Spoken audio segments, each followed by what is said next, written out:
Welcome back to my Spider-Man series of reviews. This week we're talking about Spider-Man Homecoming. And this is a series of reviews I'm doing in lead up to Across the Spider-Verse. We're going to talk about next week Far From Home, and then we're going to do Spider-Verse, and then we're going to skip No Way Home because I've talked about that movie pretty extensively. Though I could offer a little bit of new perspective. I don't feel like I have too much to offer more on No Way Home. Anyways, let's talk about Spider-Man Homecoming. This is the Spider-Man movie that I just remember the least about. And that's just because, like, as I mentioned with my Amazing Spider-Man movies, those are the ones I grew up with. So I tended to watch those ones more when I was younger. And then you have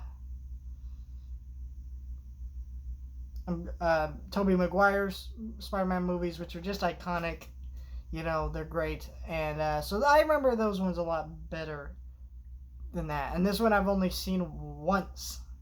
I've seen this movie once, actually twice. I did a video in the past. So this is kind of a re-review of this movie. But yeah, I'm not a big fan of Spider-Man Homecoming. And that's just because Spider-Man Homecoming is just kind of boring. And I definitely liked it more this time, but really here's the reality of why this movie bothers me so much. It's so boring. Like, the direction here is so flat and just whatever that I'm so bored. Because none of the performances here are strong enough to really carry a whole movie the way they do in this movie. It's just like, Tom Holland's fine as the character, but I feel like since this is his first solo outing, he's definitely at his weakest he's been in the MCU up until this point. And he just isn't very... I appreciate that they skipped an origin story for Spider-Man in this movie, but it does mean because this movie's so bland looking and not really... doesn't really have a lot going on to it. It just means this movie just kind of feels flat, you know? And I don't really have much of a connection to Peter because they don't really do an origin story. That's just for me personally. And I think that some people will definitely disagree with that, but I think the direction here is a big problem. What I think this movie could have benefited from was an Edgar Wright style direction to this movie. And what I mean by that is this is a comedy movie, like it's a high school comedy movie, and most of the jokes actually are decently solid. And there's ones I definitely picked up more on the couple rewatches I've done, right? But it's just, for the most part, these are very weak. The weak direction to it does hurt the comedy a little bit. I think if they maybe had not like I'm thinking like Scott Pilgrim versus the World kind of style action to it, and then having a little bit more humor to it, could have made this movie pop a little bit more, made it a little bit more thing, and given its own style. Because it's not so much not doing the origin story and some other things that they do in this movie that really gives it its own style. And I'm going to address a complaint I have. I do not like the involvement of Tony Stark and Iron Man in these movies. And the reason why is just because whatever you have to say about that Iron Boy Jr. or whatever, I think after No Way Home, we can safely establish Peter is his own character outside of that.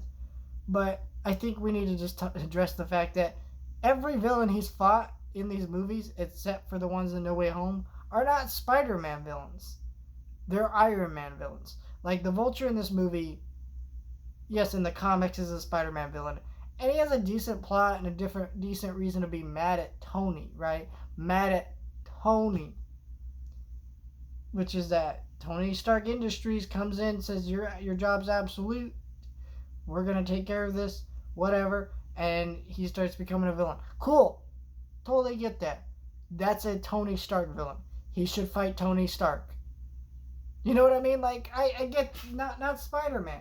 And so in this movie, like, the hero and the villain really have no emotional connection to each other up until the end of this movie, where the twist is that, hey, the Vulture's related to Peter's crush in the movie, which is a good twist, and I think that's cool. Definitely added some depth and did make the climax more exciting and just better written overall and put together. But it's just like, okay, cool. You did one thing cool in this boring movie. I just think that it's also like it doesn't really work to me because I'm like, I get the twist, I like the twist, but again, he does not feel like that's not enough to give Peter a conflict throughout this whole movie with this villain. Does not feel like they have any personal relation to each other.